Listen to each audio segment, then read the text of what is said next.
holy place, that you may enter into our minds and our hearts, so that everything that is said in this place this morning may be for your honor and glory. In Jesus' name I pray. Amen. So good morning and happy Sabbath, first of all. I am very honored to be here for Women's Health Day. My husband last night was like, well, how are you going to make this relevant to men?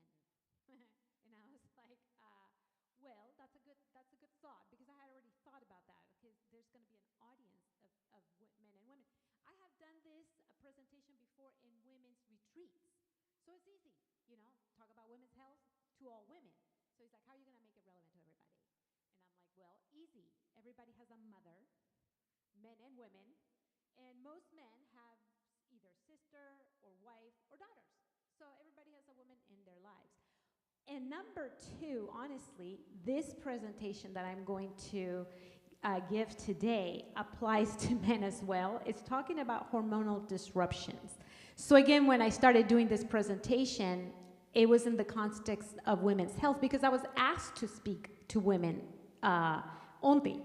But everything I'm going to say actually does apply to men, because there's also hormonal disruptions, mostly from the same causes, that happen to men as well. So you can think in those terms for women, for your husbands and sons, actually. And in fact, I will cover some of that if we get to it, because as Trina said, this should be an interactive session, so feel free to interrupt, raise your hand, and we'll get to whatever we get to. If I don't get to all my slides, that's okay too.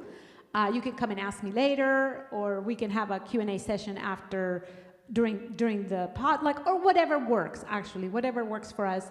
I am not, 100% like, I have to get to all my slides. It doesn't have to be that way. So feel free to ask questions. This should be as interactive as possible. But to start off, I want to put things in perspective, because as important as women's health issues are in terms of maybe things that only relate to women, like endometriosis or other types of health issues, I just want to start by mentioning, first of all, as to put things in perspective, that women's number one cause of death is heart attacks or heart disease in general. So let's just also remember that, because sometimes when we speak about heart disease, we only think of men. Sometimes women are not appropriately diagnosed with heart conditions, because sometimes women's symptoms are different than men. And so, but number one cause of death in women is heart disease. We need to remember that and keep that in perspective as well, that the health of the heart is important for men and women. Having said that, let me just talk about why there are some problems that affect women in particular, and why they're, like I said, relevant to men as well, because some of these same things also affect men in their hormonal balance. And of course has different manifestations, but it's all the same in general. So what are some of the causes of hormonal disruption today? I don't know if you've ever heard of the term endocrine disruptor. I don't know, have you ever heard of, anybody here has ever heard of that term other than Trina, because I know she's very, very much into these kinds of things, but anybody ever heard of endocrine disruptor ever? Have you ever heard that term before? And of course, endocrine, what is that? What comes to mind when you hear that word, endocrine? Hormones, so it's basically the hormone-producing glands in our bodies, this endocrine system. So when we talk about hormonal disruption, we're talking about endocrine disruption. And it's, most people, if you Google that, you'll probably get all these lists of chemicals. And we'll talk about that, the environmental exposures that we have every day. But I want to mention something that is not mentioned a lot, in fact, very little, if at all, and is diet. Does diet contribute to endocrine disruption or endocrine disruptor exposure? Can we even get chemicals in the diet? What do you think? Yes? No? I think there's a lot of the things that we use for growing meats, or in that process, we want bigger, faster producing organisms, animals. Yes. And so we put a lot of stuff into those, and those transfer that back to whoever it is that's consuming it. That is on point. Exactly. So there are, in fact, hormones in the food, like actual hormones, not just hormone disruptors, like chemicals that disrupt hormones, but actual hormones. And like you said, it's sometimes in the meat, because we grow animals very differently than what used to be done in the past.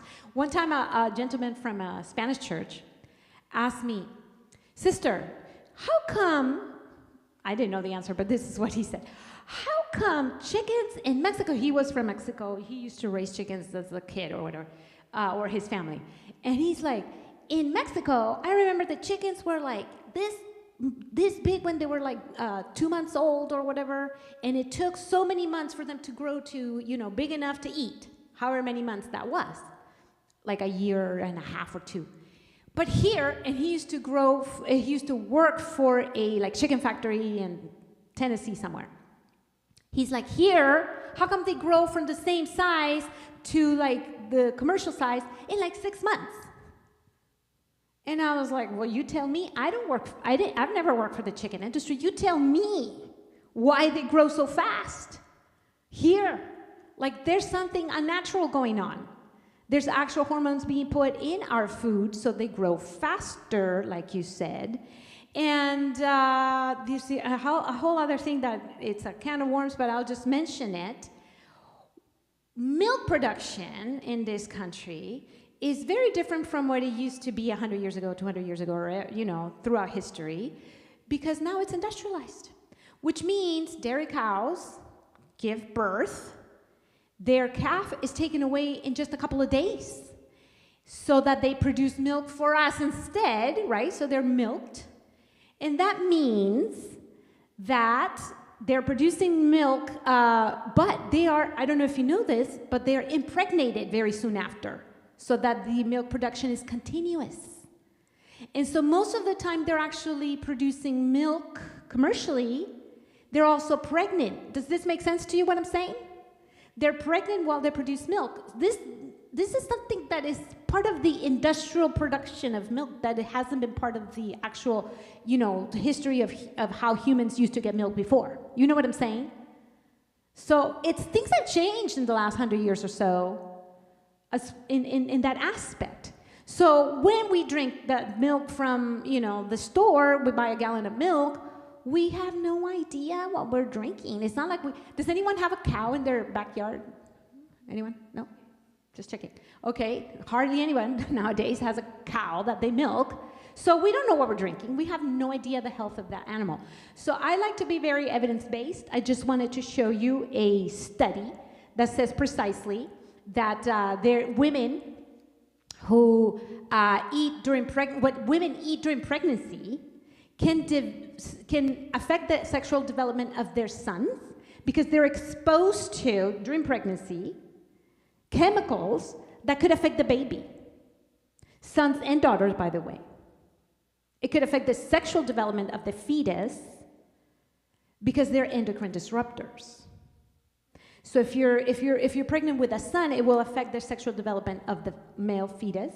If you're pregnant with a female fetus, it can not only affect the fetus, the baby, the girl, but her kids, because her ovaries are being developed while in utero, meaning while you are pregnant with your baby girl, she's developing her ovaries and her eggs that then will be used to have her babies. Does this make sense?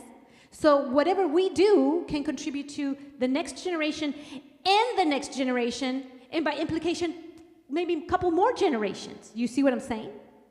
So of course it affects men and women. It affects both. And that has to do, again, with the endocrine disruptors that we are exposed to in meat and food in general. This study tells us that if we replace those proteins from animal sources, industrialized animal sources today, with plant proteins, we can at least mitigate that harm. And in this study, it's found that it can reduce the risk for infertility, both men and women, because again, we're avoiding those endocrine disruptors that we are so exposed to.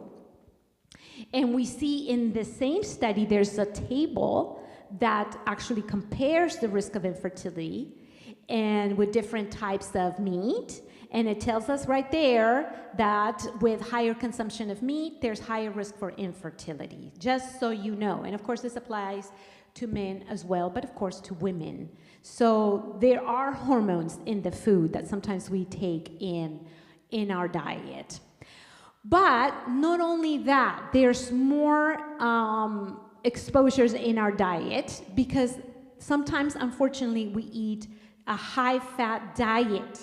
And here's the thing. When the cow, and I'm sorry to talk about so much about cows, but I'm trying to make a really important point that maybe wasn't true in previous generations. Again, we are eating industrialized foods today, and so cows that we eat, or the milk we get from them, or the cheese, or what have you, these cows are being fed industrially produced food as well.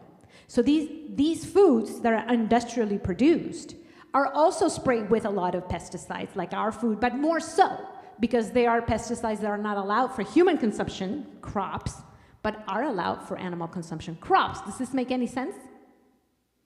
And so here's the thing. That animal, as they eat throughout their lives that pesticide-laden food, where do those toxins get accumulated in the body of? Yes, that is precisely correct. Because fat is a storage tissue. So things tend to accumulate also in fat. So not only do we accumulate fat in our bodies, things accumulate in that fat. Does that make sense? Yeah. So when we consume animal fats, we tend to consume a lot of those chemicals that animal ate throughout their lives. And I say this because I do a lot of presentations about cancer, for instance, and people immediately raise their hands. But sister, fruits and vegetables are sprayed with pesticides, so we are getting chemical exposure in the fruits and vegetables, yes or no? And I'm like, well, yeah, but here's the thing. The exposure amount is quite different. See, a lot of people talk about, the fruits and vegetables, the pesticides, blah, blah, blah. And they forget that piece of information that I just shared with you. Animals eat the pesticides too, throughout their lives. So the dose, hear me out. What did I just say? What word? The dose is much higher when I consume an animal source food because that animal ate those pesticides all throughout their lives, and that accumulated in the fat throughout the life of the animal. Whereas if I eat an apple and don't wash it, of course I could wash it. Does that make sense? I can wash it just with water and it eliminates 50% of the pesticides in that food. If I submerge the food in a salt water solution, did you know that you can put fruits and vegetables in salt water and let them rest for 10 minutes and then rinse it really well, and it eliminates more than 90% of the pesticides. That's if you're consuming conventionally grown fruits and vegetables. You can also opt for organic if you can't afford it. Sometimes it's hard. We have to be very honest. It's very hard. We can't all afford to eat organic. Ideally, we all be growing our own food. Is that even possible for everybody? Of course, it would be nice, but it's just not reality for a lot of people. But even if we eat conventionally grown produce, we can wash it. So going back to the fat issue, unfortunately, the fat is what, where the toxins accumulate in our bodies as well, by the way. So losing weight sometimes can be difficult because here we are releasing all those toxins into our own bloodstream and we're like feeling terrible. And that's what happens. So chemicals tend to accumulate in the fat. And here's another issue. So sorry to one thing after the other. But carrying excess fat in our bodies, which is so hard to lose. I'm number one to say that because I think I have sort of I lost in the genetic lottery when it comes to ease of accumulation of fat tissue, because both of my parents, and you're like, nah, you look normal. Yeah, but I struggle, okay? I have to work hard at this. It's not like, if you saw a picture when I was 26, you'd be like, whoa, is that you? Because don't look the same at all, I'm telling you.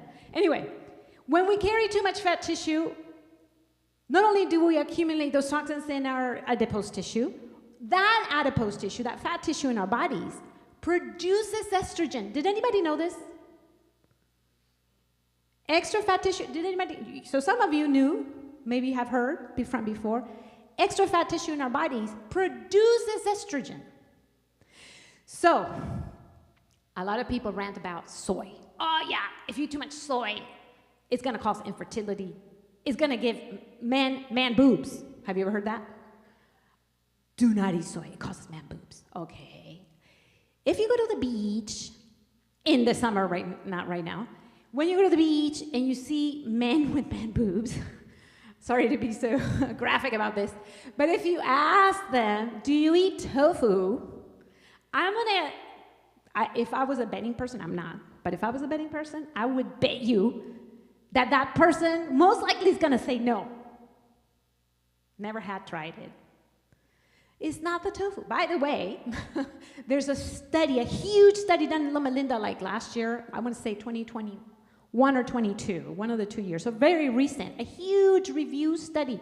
Review study means they take a bunch of studies, not just one little study, no, they take a lot, they take all the evidence out there, weigh it out, right, and analyze it to see where the preponderance, what does that word mean, by the way, preponderance of the evidence, yes, the majority, where's the most of the evidence say? Because you could take one little study, you can actually create one little study to say anything you want. Seriously. You really have to take the preponderance of the evidence to really make conclusions. So that study from Melinda basically shows soy does not alter hormones, only in a positive way, especially for women, because it helps to balance hormones. So all of this I'm trying to say is that we shouldn't be scared of tofu, because those hormone alterations, both in men and women, are either caused by the diet, but not the tofu. It's the animal fat that contains those pesticides or whatever, and from accumulating too much fat in our own body, which helps to produce more estrogen, both in men and women. Does this make any sense? Any questions about that? Because I know it could be like sometimes overwhelming. But yes, go ahead.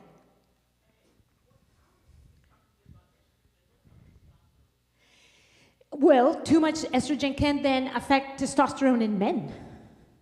But yeah, there are issues with testosterone in men as well. So some of these pesticides that I'm talking about, or some of these chemicals, like the one on the screen right now, is one that has been shown to affect testosterone as well. Some of these forever chemicals, they're called sometimes, because they don't degrade. That's really worrisome if you think about it. These chemicals don't degrade. Like, have you ever heard of, what's that chemical that was banned in the 70s? Does anyone, which one? DDT, yes, thank you. 72, I remember that because that's the year I was born. Now you can calculate my age. I shouldn't have said that. 72, that's all right. Thank you so much. Anyway, that's the year where it was banned, okay, 72. How many years have gone by?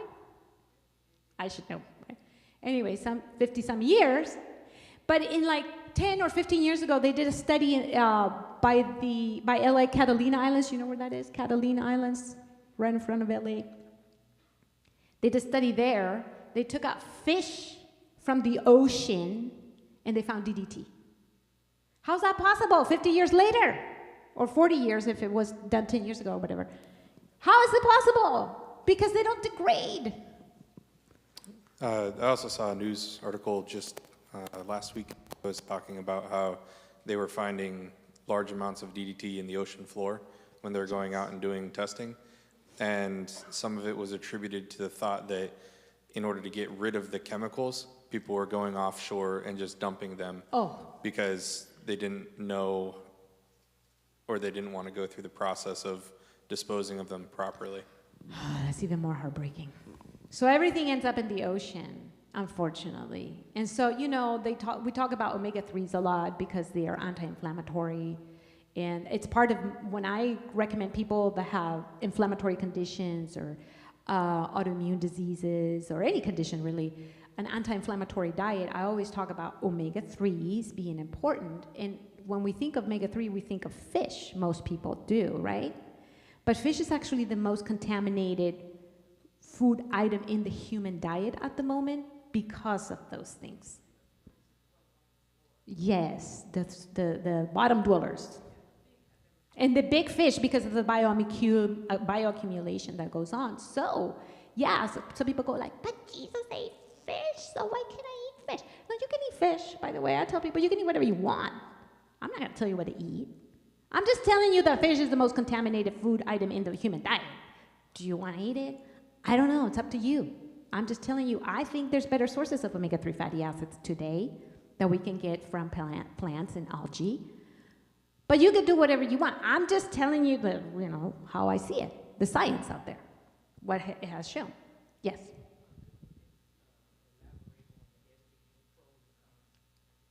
So that's a really good question. And it's very nuanced, of course. But when it comes to estrogen, of course, it's very necessary for both men and women, honestly. But we are exposed to a lot more endocrine disruptors today that even our ancestors were in the past. But of course, we live in a sinful world. There's always been disease and, things aren't always good throughout history. But recently it's gotten worse. So there's more women suffering from endocrine disruption today, and men, than ever. And when it comes to estrogen in particular, menopause is one time of the life of a woman when that is felt more acutely. So did you want to know estrogen in the context of women or men or both?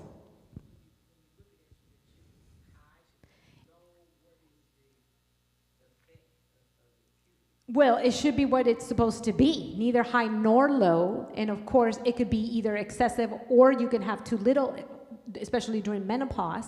So that's why soy is so helpful. And I know this sounds, I've only heard bad things about soy. I mean, a lot of people have. But soy is a modulator of estrogen.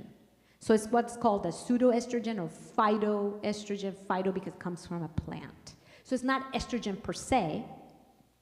It's something that is very similar to it. So when we have too little, it helps to bring it up. When we have too much, it helps to block the usage of it. So it helps to modulate estrogen, if you will. So when we have either too little or too much, consuming soy is helpful for both. That's why women who consume soy, for instance, Okinawa, Loma Linda, California, there's a lot of soy consumers there. These populations have less both breast cancer and prostate cancer. It's been found that men who drink soy milk at least once a day have like 73% less risk for prostate cancer. Interesting. So it helps to modulate it, if that makes sense. Yes. Yes, I'd like to speak to your question and also to what you just said, because I think both points are very important. The estrogen, there's a term that's been floating around a lot called estrogen dominance. And I don't know if you've heard that, but ED. And you see it a lot in social media.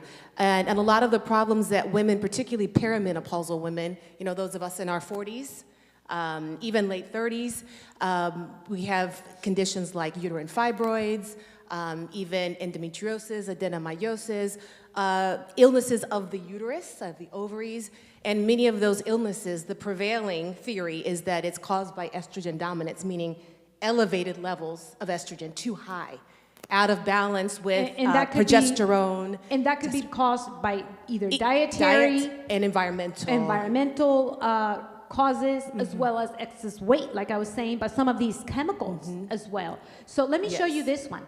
This one is called, this type of chemical is called phthalates and are classified as endocrine disrupting chemicals. Prenatal, I'm just reading the yellow part that is highlighted so it's easy to know what I'm talking about. It says prenatal exposures are also related to changes in timing of labor, infant hormone levels, so the levels of the baby, and child neurobehavioral outcomes. Neurobehavioral, what are we talking about? Yes. Autism maybe? Or ADHD, things like, those are neurobehavioral outcomes. Okay, so that all has to do with that exposure. And it says testicular function in men, particularly decreased semen quality, endometriosis in women, increases in waist circumference and body mass index, BMI. In other words, these chemicals are making us gain weight. And it has been designated as a carcinogen in the state of California. So those are just some of the things. And here it says, where do we find this chemical? In the environment, of course, pesticides and stuff like that, but also some meat, fats, and dairy products have it. And poultry is considered, consistently had higher phthalate content than other meats. We think of chicken as being the healthy option, don't we? Because it's white meat, but is it really healthier? Is it? Obesity, estrogens, and adipose tissue dysfunction, again, carry extra weight. It goes both ways. So because these disruptors can cause us to gain weight, the additional weight then causes more endocrine disruption. It's a cycle, unfortunately. Postmenopausal women and in men. Postmenopausal women and in men. Estrogen is produced by extragonadal sites, including adipose tissue. In other words, when women are still producing eggs, that's where the estrogen is being produced. But after menopause, it's produced mostly by the fat. And in men, since they don't have ovaries, it's produced by the fat. The excess estrogen. Does that make sense? That's where it's coming from in both men and women after menopause. So, again, all of these things are happening and most of us don't even realize that a diet can have an effect. I just want to mention one more thing about diet. By the way, what time am I supposed to finish? In 30 minutes, okay. So let me talk about fiber real quick, because fiber, here's the good news, okay? You've heard a lot of bad news and it's kind of disheartening sometimes to hear something like, what are we gonna do? There's nothing we can do, and we feel hopeless. But fiber can help. Fiber can actually help. Well, how? Because it binds to a lot of things. It binds to sugar, for instance. It helps to reduce blood glucose. It binds to cholesterol. It helps to reduce blood cholesterol. It binds to hormones. It helps to reduce hormonal load. Fiber is one of the best things God has given us. Processed food is the exact opposite. Processed food, all the fiber has been extracted, low fiber. Plus, it also has chemicals. So it's like a double bad thing. Chemicals in processed foods, and especially agrochemicals. And we live in a very agricultural area here. And some people work in those fields, and they're exposed to those chemicals even more than us if we don't work in the fields. They're exposed to like 2, 3, 4, 5 times as much. And so they are, I'm gonna do a parenthesis here, because I did a tour with an organization that works for farm worker families. And there's this lady who takes you for a tour of living conditions of farm workers. They take you through like a field, and there's this little lady, 4'7", I'm short, this little lady was shorter than me, 4'7", and she was picking the strawberries and showing how they pick strawberries. And some of the health issues that these people face is because of the really tough work they do. It's very physical work, but also all the exposure to chemicals. And I asked Dr. Ann Lopez, the lady who gave us the tour, what is the life expectancy of farm workers? Want to guess? Anyone?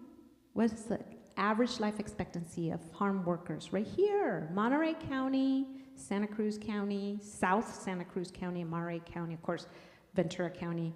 Anyone want to know the average life expectancy of farm workers today here in this area? 49. I was like, that cannot be true. They're exposed to levels of chemicals that we don't even understand. Different things. Because there's a doctor that I used to work with in Salud para la Gente, one of the clinics in South County. He would talk about and he did a TED Talk, you can probably find it.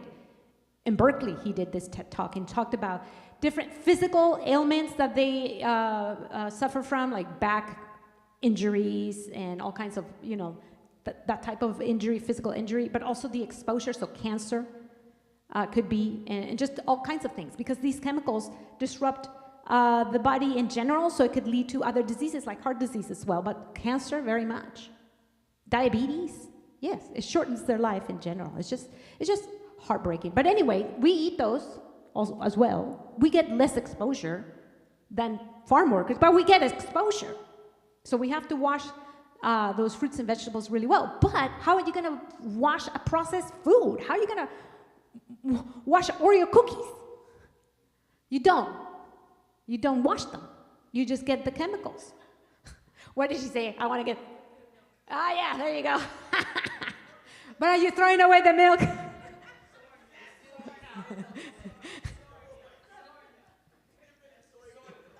There you go.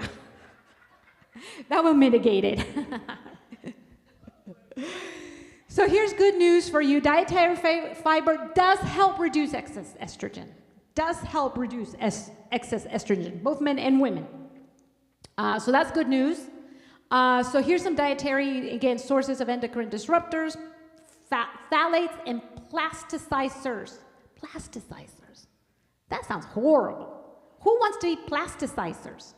You're like, what is that? I don't even know. Plasticizers. So chemicals that, basically like Teflon, for instance, that helps to coat some non-stick, and some of the even food or clothing that we wear that is like waterproof, things like that. So this plastic coat that sometimes is added to things, these are plasticizer concentrations in food.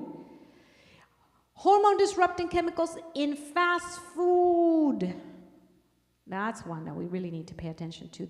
And this article is talking about the implications of that. And that I thought was very interesting. I just want to read you, because this says right here, talks about racial disparities when it comes to health outcomes in the context of eating fast food, okay? This is what this article in Medical News Today is talking about. It's talking about fast food. Fast food. And then in the body of the article, it's talking about the racial implications of that. What?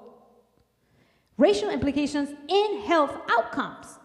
It mentions, this article, how people of color experience more exposure to phthalates and other plasticizers. In that last paragraph right there, that's in bold, you might not be able to read it, so I'll come closer and I'll read it to you, okay? This is what it says. Dr. Engel explained. This study, talking about the study mentioned in the article, raises an important issue of health equity as well, because some racial and ethnic minorities have been previously shown to have higher levels of some phthalates in their bodies, and fast food restaurants are found in higher frequency where? Low-income neighborhoods that have higher proportion of racial and ethnic minorities. See, it's right there. Chemical exposure from fast food may be an important contributor to these disparities in exposure across populations. That's the reality. That's the reality we're facing as in this world, unfortunately. Very unjust, but true. So here's some of the environmental exposures. Plastics. I've been trying to get away from plastic as much as possible. And sometimes, I go to a lot of churches, and people are always giving me a little plastic, water bottle. And I try to always bring, my non-plastic water bottle, whether it's, stainless steel or glass even. But people buy the big cases, 24, bottles. And sometimes they keep it in their car. it heats up the plastic. And you're drinking all these plasticizers right into your body. So try to get away from plastic as much as possible. But it's really, honestly, in the cleaning supplies, pesticides for your yard even, synthetic fibers. So the more we get away from them, the better. Here are some of the synthetic fibers instead of cotton. So clothing today is made with a lot of synthetic fibers. Yeah, they're not cotton or linen, right? A lot of the clothing, non-natural fibers. They're basically chemicals that made into fibers for making clothing. That's what it is. Now, the exposure might not be as high as dietary exposures because we're not taking them into our body. But here's some of the things, endocrine disruptor. This is the Dirty Dozen, by the way. You can look it up. You can go to the Environmental Working Group, EWG, and look it up. What are the Dirty Dozen? And right there's some of these chemicals, hard to pronounce chemicals. But you can see where the sources are. Do you see it right there on the right-hand side? I know the letters are small. But for instance, the first one is BPA, sources plastic bottle, canned food, and receipt paper. You know those long receipt papers you get from CVS? Don't even get them if you can. They have chemicals in them, and you touch them. So just try to avoid them. Dioxins, animal products is the main source. So dioxins is the animal products because it accumulates up the food chain. So the higher you are in the food chain, just like in the ocean, the bigger the fish, the bigger they are in the food chain, the more toxins they accumulate. We are on the top of the food chain. We accumulate more by eating these animals that are lower in the food chain. And then it just goes through all of these, even lead, of course, arsenic, mercury from seafood, but chicken, rice, even old paint, unfiltered water, new furniture, drinking water. I mean, it goes on and on and on, so it's kind of disheartening, and that's what you end up being overwhelmed by this. How do we get away from all these things? We cannot. We cannot get away, but we can mitigate our exposure. We can do our best, and God will do the rest. Amen, right? We do our best, God will do the rest. So we need to know where we're getting exposed and try to avoid it as much as possible. Now, this, of course, has implication for the female reproductive system, since today is Women's Health Day, and everybody has a mom, at least, right? And sister, maybe, or daughter, or wife. So this is relevant for everybody, not just women. But these are some of the things that happen throughout the life cycle of a woman that can be affected by these chemicals. Number one, early puberty. And that's a big issue nowadays. That's a big issue. Did you know that, like for instance, in Japan, up to just a few decades ago, the average age of the first period for a woman was like 16. Women didn't used to get their first period at 9 or 10, but that's a common thing today. Has not been the case before. This is a rather new phenomenon that's happening. So that's one thing. Of course, infertility is also an issue today. Have you ever heard of this? Polycystic ovary syndrome, very much related to diabetes and prediabetes and insulin resistance. Adverse pregnancy outcomes. Did you know that the United States has 10 times the maternal mortality than Australia? 10 times. This is the richest country in the world. Why are women dying? The food quality is the worst, but there's other issues that I'll talk about in the next presentation. Endometriosis. This month is Endometriosis Awareness Month. Okay, we'll talk about it. Oh, great. Oh, that's wonderful. So I'm going to talk about a little bit about endometriosis as well. Uterine fiber. These are all very common things among women, especially more so it seems today. So let's talk about the girls first. Early puberty. Could be a genetic thing, but that's very rare. Mostly is because of chemical exposures in utero or during childhood. Diet and obesity has a lot to do with it. And it is not caused by soy, and that has been shown. I don't know. Sometimes it's hard to do away with myths that had been propagated, especially in social media, but it's not caused by soy. Early puberty is associated with insulin resistance. That's the first step towards diabetes. First comes insulin resistance, then comes prediabetes, and then diabetes. And it can happen very early because I know this, nobody told me, I didn't read it. I used to work at a clinic when I saw kids, very young kids with insulin resistance, fatty liver, high cholesterol, hypertension, even diabetes. Children, and I'm not talking about type 1 diabetes, I'm talking about type 2, used to be called adult onset diabetes. I've seen children 12 years old with type 2 already. So it definitely has to do with what we are eating in our society. Early puberty is definitely associated with intake of animal protein and chemicals in the food. And it mentions sausage, seafood, and fish could accelerate puberty in little girls. And it says right there, it is possible to speculate that dietary patterns affect body composition, that means weight, and results in early onset of pubertal maturation in children, both boys and girls, by the way. Some longitudinal studies have suggested that early maturing girls are more likely to be heavier and taller and have higher percentage of body fat than the girls that don't get their period so early.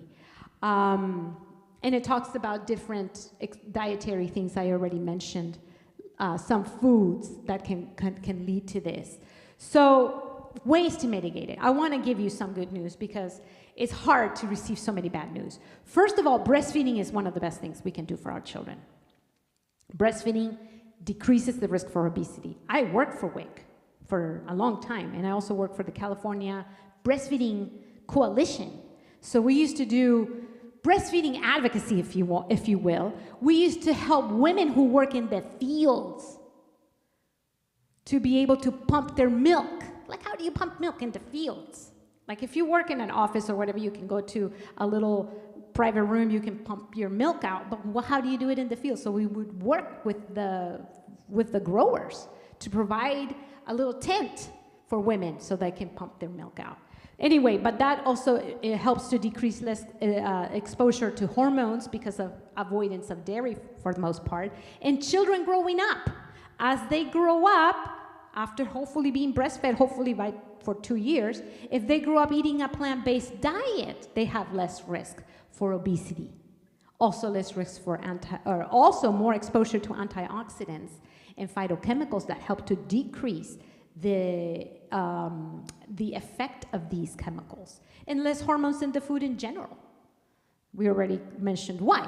Now, what happens in women later in life? So when they're in their late teens, 20s, 30s, during the reproductive age, and infertility, hormonal imbalance, and polycystic ovarian obesity and endometriosis, that's when these things mostly get manifested. That's when they get sometimes diagnosed, if they even get diagnosed, which we'll talk about later in the second presentation. But this is what polycystic ovarian syndrome looks like. These are some of the symptoms, by the way: hair loss, facial hair. Here's a hormonal disbalance. Women having more facial hair, more acne, pain, weight gain, irregular periods, infertility, and it's a very common thing today, but diet can reduce it. Diet can reduce the symptoms. And it's interesting because this study talks about dietary interventions, our first-line treatment for PCOS. First line, meaning that's preferred to anything else, to being given a hormonal birth control even, because that's also going to disrupt your hormones if you're given hormonal birth control to control these hormone disruptions. A well-planned, this is what this study says, okay? I'm not saying it, it's right there. A well-planned plant-based diet is naturally high in fiber and essential nutrients. Remember how we talked about fiber? What does it do? It binds it. So it helps you to eliminate it. When you go to the bathroom, that's where it goes out, your body. The fiber along with all the things that are bound to it, you see? Does that make sense? Not only the hormones, but the extra cholesterol goes out. Psh. And the sugar. Psh. Isn't that good news? Fiber is awesome. Yes, it's easy to do. All you have to do is eat more fiber-containing foods. Now, what foods have fibers? Fruits, vegetables. What else? Come on now. You can think of good sources of fiber. What did you have for breakfast? What? Psyllium husk is, something you can buy and add to your food for sure. But what did you have for breakfast, anybody? Whole grains. Like which one? Brown rice. What else? Millet. Does anybody even know millet? It's a great little grain. They cook with it. It's a great food source, honestly. It's what? Couscous? If it's whole grain, yes. Quinoa. Nobody's mentioned the one thing I ate this morning for breakfast. Oatmeal. Wow, that's super easy. You can find it in any store, right?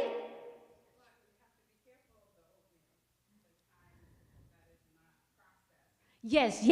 The more whole the grain is, steel cut is ideal. In fact, there's even a higher level of wholeness than steel cut, which is the actual oat groats. Has anybody ever heard of the word oat groats? Groats? Yeah, it does. But get yourself an Instant Pot.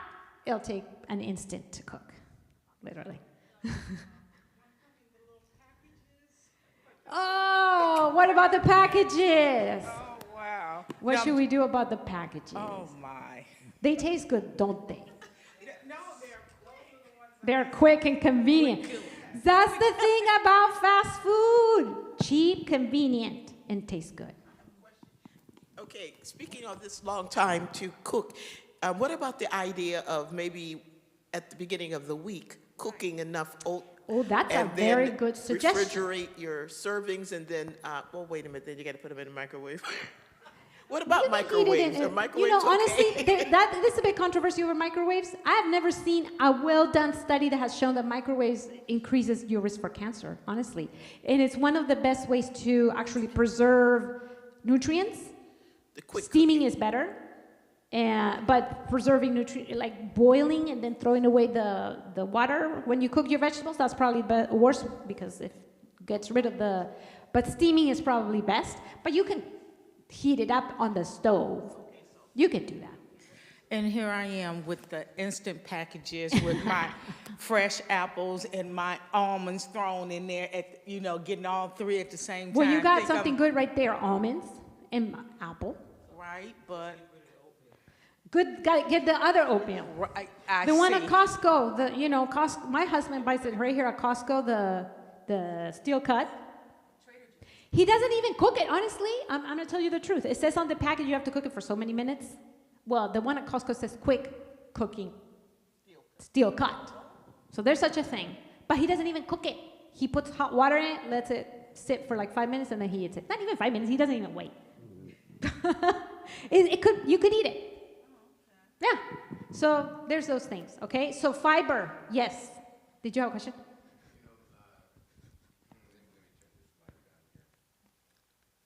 We can hear you. Maria, I know that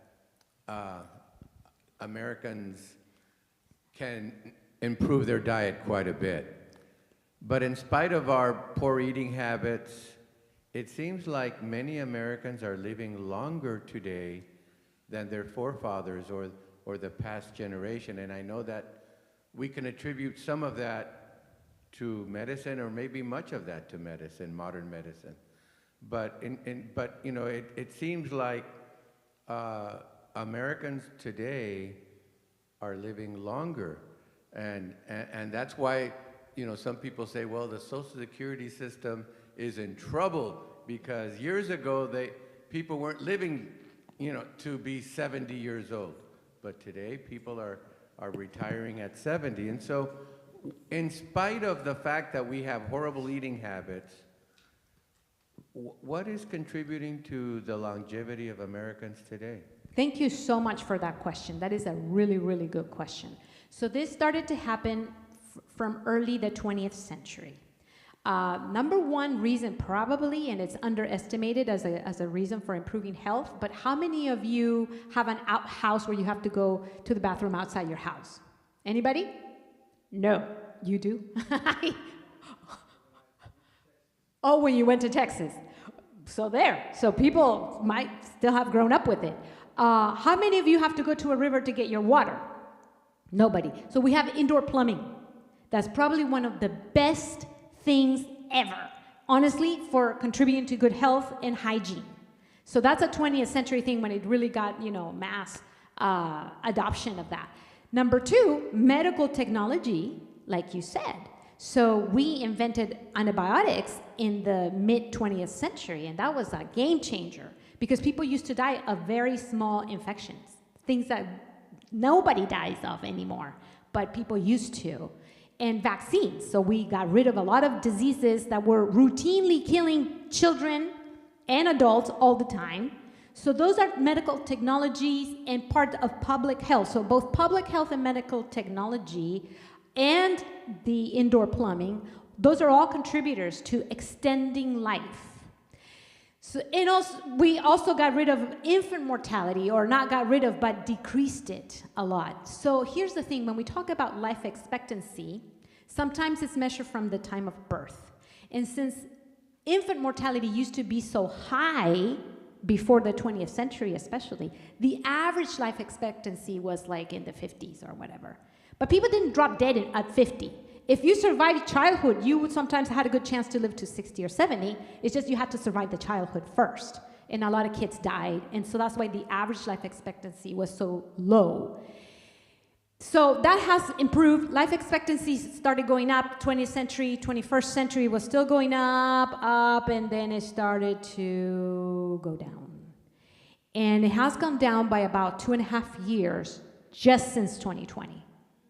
So COVID had a huge impact on life expectancy. It decreased life expectancy by at least 2.5 years from what it used to be pre-COVID. So we've turned the corner on that. Unfortunately, we're going back on life expectancy, and that's probably not gonna get better because the underlying conditions are still there. Not only COVID, but also what they call the death of despair. So there's a lot of, unfortunately, overdosing today that's causing people at a very young age to die at unprecedented numbers. It's all put under the category of accidental death. So if you see the 10 top causes of death, accidents is gonna be there, and you think, wow, everybody's having like car accidents. No, a lot of that is overdosing. So overdose death has gone up significantly in the last 5 years or so. Last year was like record over 100,000 overdose deaths just in the US, and that is probably worse this 2022, we don't know the numbers yet, but it's just getting worse. And COVID has not gone away. It's causing people to die sooner as well. So unfortunately, we've turned the corner. But even before that, even before we started turning around, here's the other aspect of things that sometimes we don't consider. We extended life, but there's two things to consider. Not only life expectancy, but health expectancy or quality of life. So unfortunately, that never really got better. The last few years of life for most individuals, could be up to a decade or two, are not healthy. Most people in their last few years or decades are unhealthy. So we extended life, but the health expectancy has not improved, actually. So those are things to consider when talking about life expectancy as well. But that's a really good question when it comes to, why are people living longer? Yeah, they were living longer because we have vaccines and antibiotics and indoor plumbing, and less smoking has contributed quite a bit. When I was growing up, everybody smoked. Everybody smoked. My dad died at the age of 64. He had emphysema, plus diabetes and other things. So thank you for that comment. That's a really good comment to make. So how many more minutes do I have now? Okay, let's wrap it up. I just want to talk about endometriosis real quick. There's uterine fibers, but fibroids, and diet contributes to that. But I want to talk about endometriosis for 2 minutes, because that is a silent condition that it's almost not recognized in society. And since this is Endometriosis Awareness Month, here are some of the symptoms of endometriosis. Pain is the number one symptom. Pain. And how many times is pain not acknowledged in women, unfortunately? All the time. Pain, severe cramping, heavy bleeding, infertility, all these are symptoms of endometriosis. And I just want to leave you with a few things. First of all, the risk of endometriosis does go up with meat consumption in particular. And there's an important study right here that says meat consumption, whether processed or unprocessed, is one of the main culprits in promoting endometriosis risk. I'll talk a little bit more about this during the second presentation, but I just want to tell you that one of the best ways to mitigate the risk is to consume what God gave us from the very beginning. And it was a plant-based diet, especially lower in fat, so try to reduce the oils as much as possible, because that helps, number one, to reduce the exposure to those pesticides or chemical disruptors in the fat, but also because it helps us to have a normal weight, and that helps us to balance out our hormones better. So I'll talk a little bit more about this in the next presentation. I already knew I was gonna not do the whole presentation because this was gonna be interactive. But let's also avoid as much as the plastic as possible. And I just wanna leave you, I'm not gonna talk about menopause anymore, but I wanna leave you with some herbs, by the way, really help with both endometriosis and menopause. I take this. I take black cohosh and red clover. That helped my endometriosis. I'll talk about a little bit more about my own journey through life with endometriosis myself. But I also recommend an anti-inflammatory protocol. And there's 7 things in this anti-inflammatory protocol, and I'll just share briefly, and then I'll share a little bit more in the next presentation. But these are the 7 elements of the anti-inflammatory protocol that I tell people with any of these hormone-related conditions, but also autoimmune diseases and inflammatory diseases. So anybody who has heart disease or diabetes, that's an inflammatory disease, honestly. All the autoimmune diseases like rheumatoid arthritis and lupus and all these other things also respond to an anti-inflammatory protocol. I recommend a 100% plant-based diet because that's just the best way to go today. Today, anyway, we have access to these foods, so why not use them to the best of their potential? But I take a daily green smoothie because you're taking in a lot more greens than you can eat unless you're really committed to eating like 2 large salads every day. Most people don't eat 2 large salads every day. So the way to get more greens into your life, which are anti-inflammatory and have all these high concentration of phytonutrients that help to combat all these inflammatory diseases and conditions, is to take that green smoothie every day. I talked about omega-3 fatty acids a little bit. Those are anti-inflammatory. I recommend the plant sources. Flax and chia, number 1, are the best. I practice intermittent fasting. We can talk a little bit more about this if you like later, but I think it's the best way to detox the body, honestly, is to fast, because that's when your body is not busy digesting, so it's busy detoxing, repairing, rejuvenating your body. That's the only time when that happens. And during sleep, so it's best to combine those things. Not to go to bed with full stomach, then your sleep will be disrupted and you're not going to be flushing out toxins as much because your body is busy than trying to digest that food that you put in your stomach before going to bed. So sleeping and intermittent fasting, they can go together, hopefully.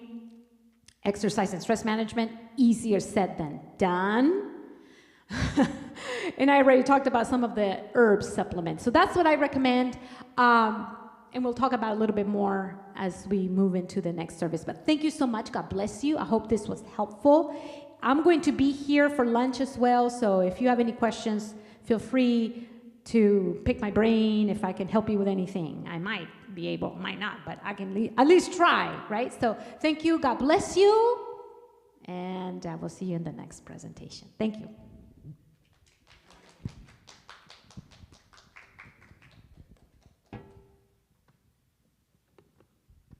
Thank you,